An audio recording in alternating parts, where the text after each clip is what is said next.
I got arrested and went to jail. I did. This is not clickbait. This actually happened. And I've mentioned it a few times before, but in this video, I'm going to give you the entire details of what happened. It was kind of interesting. And at the end of this video, I will give you some techniques on what you might want to do if you encounter a problem like this, and the odds are getting higher and higher all the time as the Western world collapses, as the Western world becomes more socialist and authoritarian, that you might have more encounters than you think with the court system or the police.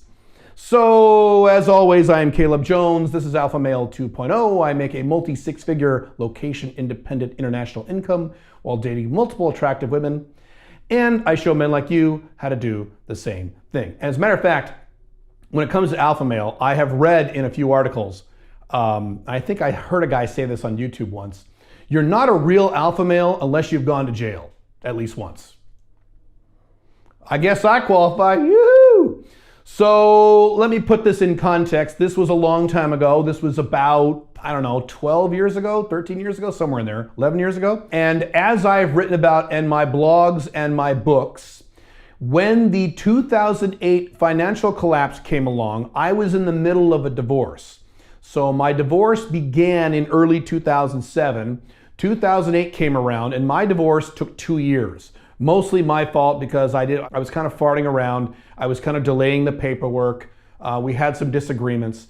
And so in the middle of all this, so as I'm navigating a divorce and supporting 2 households, because I had an ex-wife and 2 small children back then, in the middle of all that, the global financial crisis hit in 2008, and I lost about 60% of my total income within 3 months. In the middle of me trying to figure out how to manage 2 households and going through a divorce and paying attorneys and all that fun stuff. So that, plus another factor of me not focusing too hard on my business life around that time, 2008, 2009, I was focused mostly on my woman life. I was hardcore Black Dragon back then, and I was figuring out all my dating skills and having a good time doing that. So because of all those reasons, I fell behind on my child support and alimony payments. And so I was so behind, I don't remember the exact numbers, this is so long ago. I think I was 3 months behind at one point. 2 months behind, I forget. And every state in the United States handles this issue differently. Every jurisdiction, every country handles this differently. But they sent me some warnings that I ignored because I was too busy getting laid and freaking out about my financial life. It was a little crazy time back then. And they actually issued a warrant for my arrest. And it was considered contempt of court.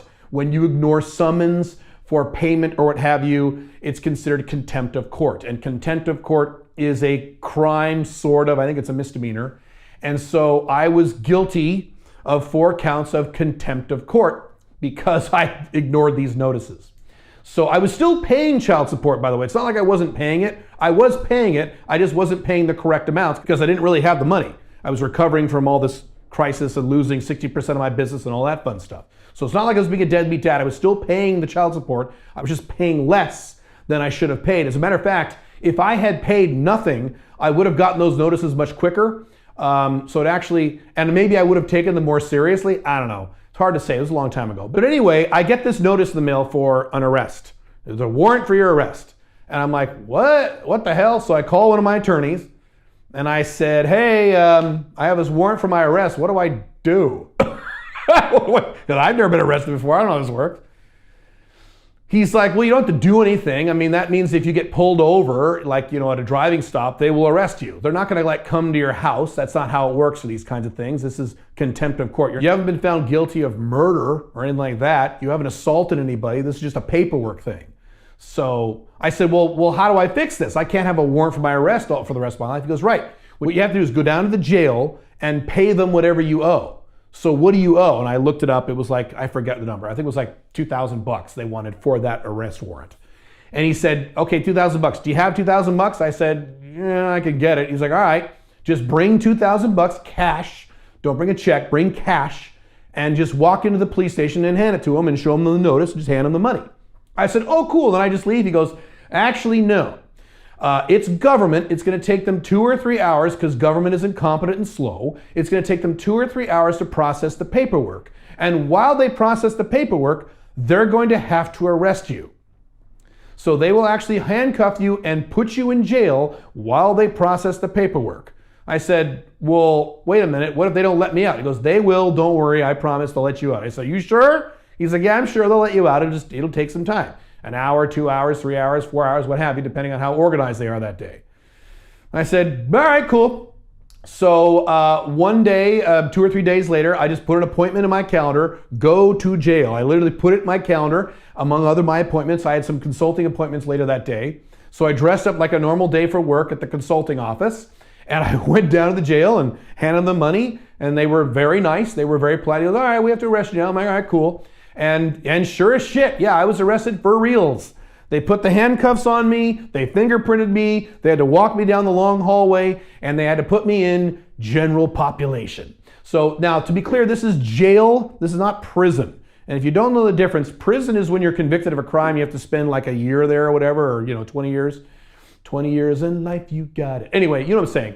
So jail is where you spend the night and they let you out the next day because you're drunk and disorderly or something like that. So this was jail, and I figured I would get a jail cell, like by myself or with some dude, some big hairy guy named Bubba, and we would just hang out and talk and I would leave. No, that's not how it worked. It was a general population thing. So what they did is they put me in this big room with like 30 guys. And it's this big room with these big tall ceilings. It's 4 concrete walls. I don't remember there being a toilet in this room. Maybe there was and I didn't notice. But there's some benches and guys are just sitting there. They're laying on the floor, hanging out, chilling out, talking to each other, joking around like it's no big deal. And I learned a lot. I learned a lot during those 3 hours. I walked in and I was dressed in a nice shirt and some slacks. And as I walked in the room and they slammed the door behind me and I'm in this room with all these fucking convicts, I walk over to sit down on the bench, and one guy looks at me and goes, DUI, right? I said, no. Do I look like I'm drunk? He's like, no. Every time we see a guy in here dressed really nice like you, it's always DUI. Always DUI. You were driving your, let me tell you, you can be honest, man. You were driving your Ferrari or your Corvette, right? And you had a little too much to drink and the cops pulled you over and you gave the cops some shit and now you're here in jail, right? DUI, right? I said, no, contempt of court. And they kind of went, contempt of court? That's lame. That's probably not a very alpha male reason to go to jail. And as you'll find out in a second, it wasn't. So anyway, I sat down and I'm just kind of listening to these people talk. And I talked to one guy next to me.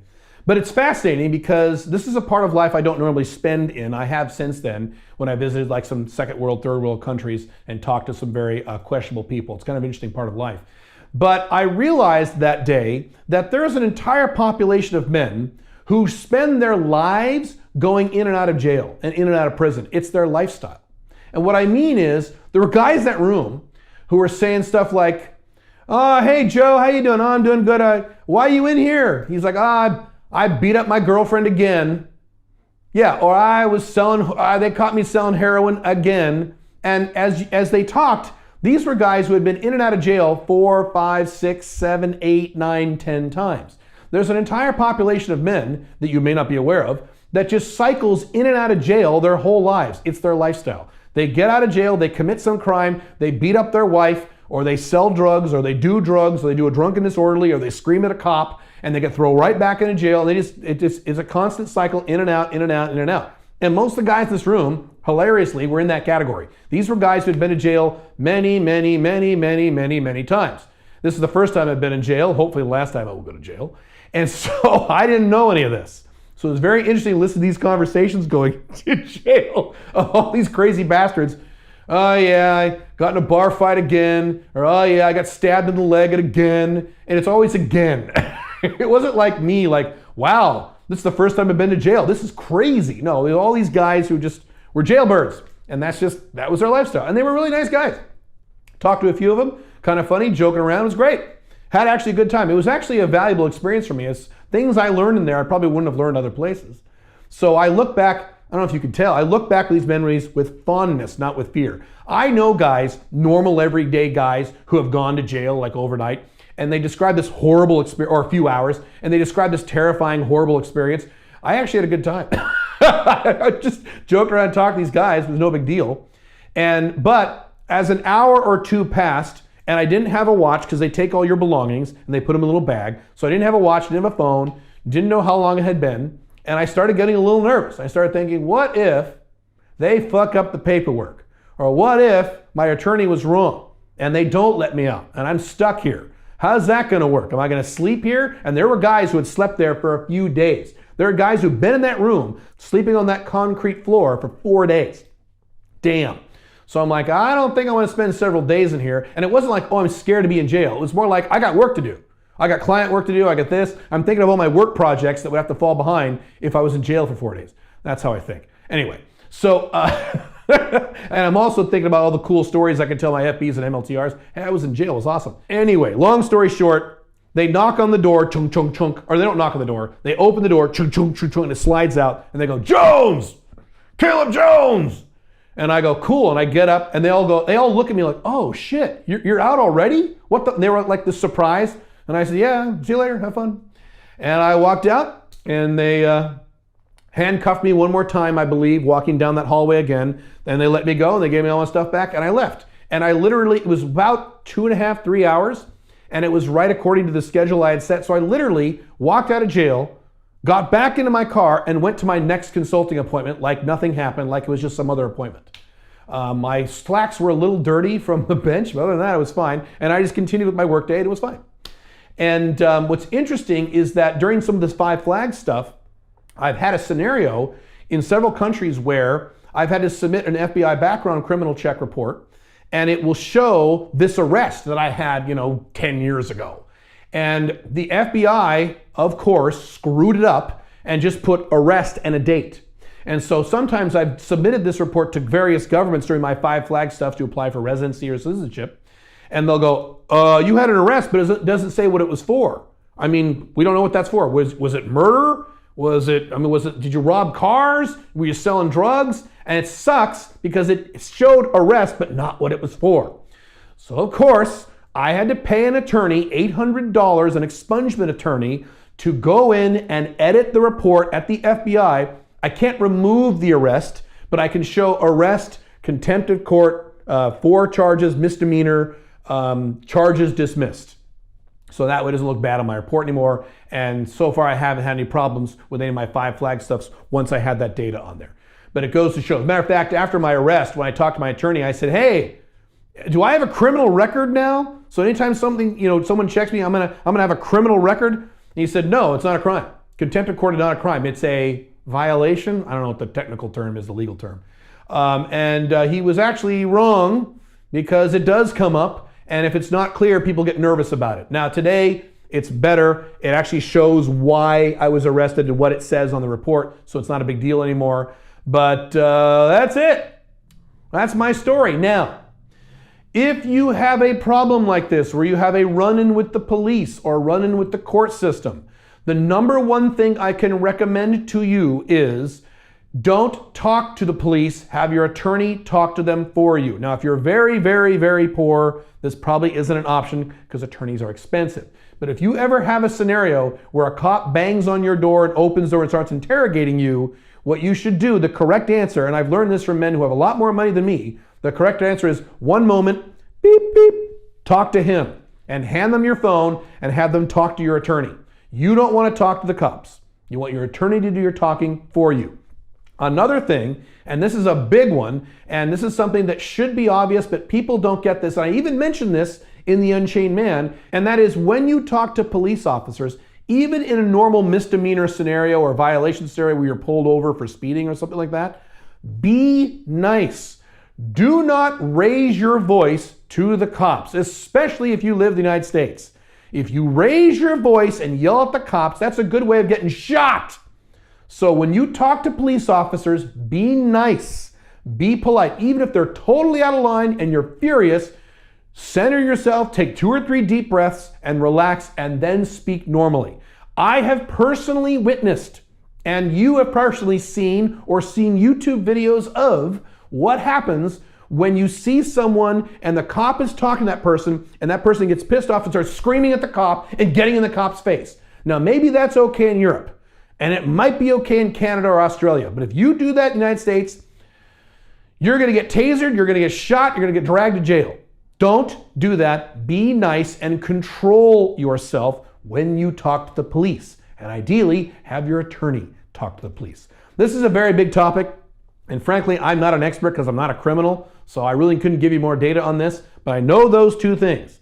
And I've gotten out of speeding tickets. I've gotten out of several scenarios where I could have been in big trouble because I was nice and polite and had a quiet tone of voice with the police officers. But that's it. That's my fun story about going to jail. Kind of interesting, one of the more interesting experiences of my life, and I actually learned a lot. If you want to protect yourself against the Great Reset, you should watch this video right here. I go through several things on how to protect yourself, and you're going to need this as the Western world continues to collapse. I will see you in the next video.